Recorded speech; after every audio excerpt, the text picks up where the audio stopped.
And earlier today, President Biden spoke at the United Nations General Assembly, focusing on the pandemic, on climate change, and his path forward for the United States. The president stressed that this is the first time in 20 years that America is not at war. And he made a point of saying, quote, America is back, declaring a stark departure from the Trump administration in his mind.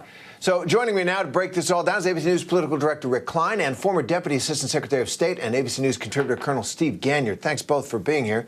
So, Rick, let's start with you. The president comes to this traditionally grand presidential stage, a moment for the president to speak to the world and to this country. With this crisis on the southern border, with the catastrophe of the evacuation out of Afghanistan, and with COVID not far from tamed in this country. How do you think he did? How do you think he presented what he wanted to say to an audience that is likely looking at America a little differently now? Terry, America first, of course, at least in the memory of President Trump. America is back is the new phrase that Joe Biden used. And it's an assertion by President Biden about his vision of what the United States role is on the world stage. Heavy on diplomacy, heavy on partnerships, heavy on coalition building, and very light on military use, the use of force. And one point that he made explicitly about the fact that the Afghanistan war is over is that there shouldn't be a first option or even a second option of using force. Instead, it's about partnerships in confronting those challenges. But again, in this America is back line, Terry, it is familiar because President Biden has used it before. He used it just weeks after becoming president. Now he has been president for 8 months, and the world has intruded in some very inconvenient ways about that vision with the wind down of the war in Afghanistan and the messy U.S. pullout a few weeks ago, and with COVID now being a much more complicated situation, to say nothing of the legislative paralysis. It isn't exactly a ringing example of how American democracy can and should work that President Biden is able to put on display, even as he talks about the values that America hopes to see carried around the world. Steve, the president also said that military power will only be used as a last resort. And he's saying this in a time where the U.S. and U.K. just struck a military deal with Australia to deploy nuclear-powered submarines. The Taliban is ruling Afghanistan, and Russia, China, Iran, North Korea all remain dangerous wild cards. So did he just empower our allies or enemies? I think he empowered our allies, and I think that's what he intended to do. But you also have to put some caveats around UNGA. It is really kind of a snooze fest, frankly, even for international relations junkies. Nobody says anything new, and nobody says anything really different. But it is a good time for all these countries to sort of focus on the relationships that they have with their neighbors.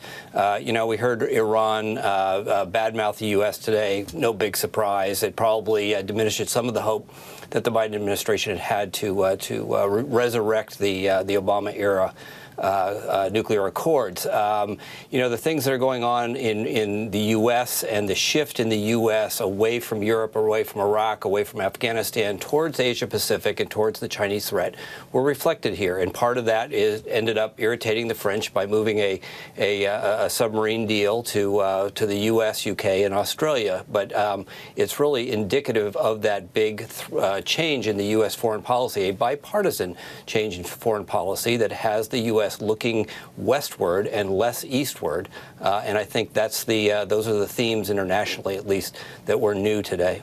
Okay, well, you mentioned Iran, so I want to read you part of the president of Iran's speech at the UN today after President Biden spoke. And it says here, quote, today, the world doesn't care about America is first or America is back. He references the siege on the Capitol on January 6th and the fallout from Afghanistan, and ends by saying, quote, the U.S. has no credibility, whether inside or outside the country.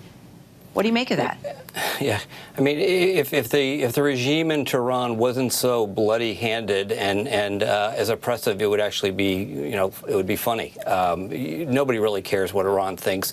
What they care is what Iran does, supporting terrorist groups around the world, undermining the interest of not only the U.S. but most of its allies in the region, working closely with North Korea on nuclear weapons and the rockets to deliver those. So, it's just the standard rhetoric rhetoric out of Iraq or Iran that we've come to expect. So nothing new there, except for, as I said, the disappointment, I'm sure, in parts of the Biden administration where they had hoped to at least begin to have nuclear talks again. Rick, the UN Security General, Secretary General Antonio Guterres, he's expressed concerns about this rising tension between the U.S. and China. President Biden said, kind of in response to it almost, quote, "We are not seeking a new Cold War or a world divided into rigid blocs." But as Steve just pointed out, we've done this major nuclear submarine deal with Australia, which shifts the balance of power over there. The president's going to be speaking with the Quad, that's India, Japan, the United States, and Australia, trying to boost that counterweight to China. It may not be a war, it may not be a Cold War, but it ain't tiddlywinks.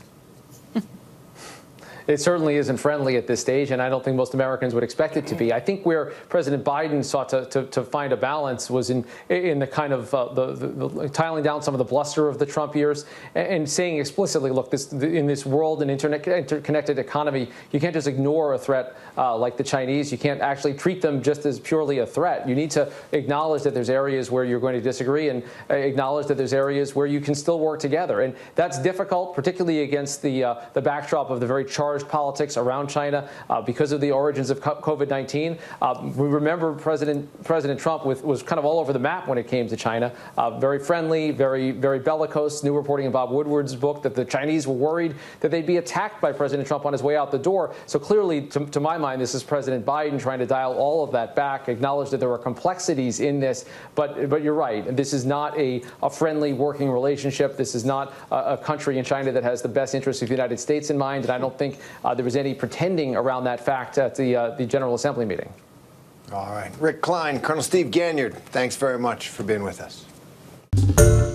Hi, everyone. George Stephanopoulos here. Thanks for checking out the ABC News YouTube channel. If you'd like to get more videos, show highlights, and watch live event coverage, click on the right over here to subscribe to our channel. And don't forget to download the ABC News app for breaking news alerts. Thanks for watching.